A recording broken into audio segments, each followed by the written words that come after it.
As I said, we're going to keep it short. So with that, I will take your questions. Major. Can you help us clarify, when the Democrats came out, they applauded the president for organizing the meeting, but said it was their understanding this would be a two-phase process, DACA first, and then other elements that you outlined in your statement second, and that they perceived January 19th, not March 5th, as the deadline for action. Can you explain the president's interpretation of the meeting and that assessment of the congressional Democrats? Right. The president just concluded what we felt was a very successful and productive bipartisan and bicameral meeting on immigration reform. During the closed-door session, the leadership agreed to negotiate and narrow the focus to 4 issues: border security, chain migration, visa lottery, and DACA.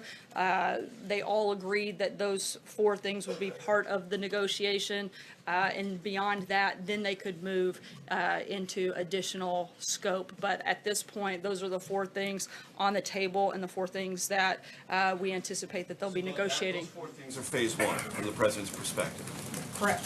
And are they tied to January 19th or March 5th? We haven't outlined the date, and I'm certainly not going to negotiate what that date looks like from the podium. That's something that we're going to work with Congress on. But those are the 4 areas that they all agreed at the conclusion of the meeting to narrow the scope and the focus to. John? How confident are you that those 4 things will remain part of phase 1 of this process? Senator Dianne Feinstein posited the idea of doing a clean DACA bill, which the president at first seemed to embrace before only if he embraced, only if you look at what the president's definition of a clean DACA bill is. And within that bill, he thinks that you have to include not just fixing DACA, but closing the loopholes and making sure we have a solution on that front so we don't create a problem and find ourselves right back where we started in 1, 2, 3 years later. Which is clearly different than her perspective on a clean DACA bill, because she clearly stated that she thinks they should do a clean DACA bill,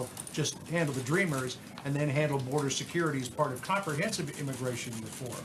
So is the president setting himself up here for a battle where the Democrats are going to say, no, let's just do DACA, and he's on the other side, and then there's no coming together? I think the president is setting himself up to achieve what everybody in that room agreed they wanted to see happen, and that is a deal on DACA, a deal on border security, talking about chain migration and visa lottery. That's where we are in this process. Those are the 4 principles.